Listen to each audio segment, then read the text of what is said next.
সংখ্যালঘু মহিলাসকল বিজেপিৰ লগত খুব দ্ৰুত গতিত গোট খাইছে। তেওঁলোকে জানে যে অৰুণোদয় বিজেপিয়ে যদি বিজেপি চৰকাৰ নাহে অৰুণোদয় নাথাকিব। আজি তালাকৰ আইন কোনে আনিল? নৰেন্দ্ৰ মোদী আনিলে। যদি মোদী ডাঙৰীয়া নাহে আকৌ তালাক আহি যাব।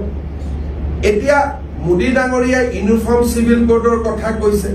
তাৰমানে এজন মহিলাই কেতিয়াও পুৰুষৰ অত্যাচাৰ পাব নালাগে। আজি চাইল্ড মেৰেজৰ এগেইনষ্টত আমি কাম কৰিছো।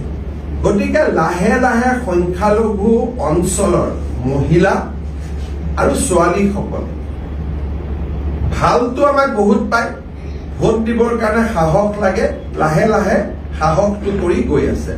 আৰু সংখ্যালঘু সমাজৰ যিখিনি নেশ্যনেলিষ্ট থাকে, যোনে ভাৰতৰ ভাল পায়, নিজৰ দেশ বুলি ভাবে, প্ৰধানমন্ত্ৰী ডাঙৰীয়াই যি ধৰণে দেশখন চলাইছে অলপ দেৰি লাগে। আকাশত মেঘটোতো স্থায়ী নহয়। গতিকে লাহে লাহে যিবিলাক কথা ওলাই আছিলে, বিজেপি আহিলে মছজিদ নোহোৱা কৰি দিব, বিজেপি আহিলে নামাজ পঢ়িব নোৱাৰিব, এই কথাবিলাক 15 বছৰৰ পিছত মানুহে বুজি পাইছে যে এইবিলাক আমাক ভয় খুৱাবৰ কাৰণে কৈছে। আচলতে নহয়। শিৱসাগৰ যোৰহাটত আমাক সংখ্যালঘু ৰাইজে ভোট দিছে। এইবাৰ কাষ্ট চেঞ্চাছ আহি আছে। প্ৰথমবাৰৰ বাবে জলহা হওক, চয়দ হওক, দেশী হওক, সকলোৱে নিজৰ কাষ্ট লিখিব পাৰিব।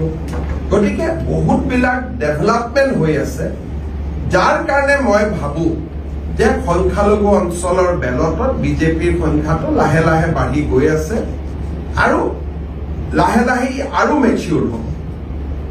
বিধানসভাতো সংখ্যালঘু মহিলাই কোনেও কংগ্ৰেছত ভোট নিদিয়ে, কাৰণ তেওঁলোকে অৰুণোদয় পাই আছে, তেওঁলোকে গেছ কম দামত পাব, তেওঁলোকে 10,000 টকা পাব। গতিকে তেওঁলোকে জানে এই কংগ্ৰেছ আহিলেতো একো নহব। গতিকে বিধানসভাতো চাইলেণ্ট ভোট আৰু বেছি পৰিব। পঞ্চায়ততো তথাপিতো অলপ পচন্দ থাকে। বিধানসভাত চাইলেণ্ট ভোট সংখ্যালঘু এৰিয়াত আৰু বহুত পৰিব।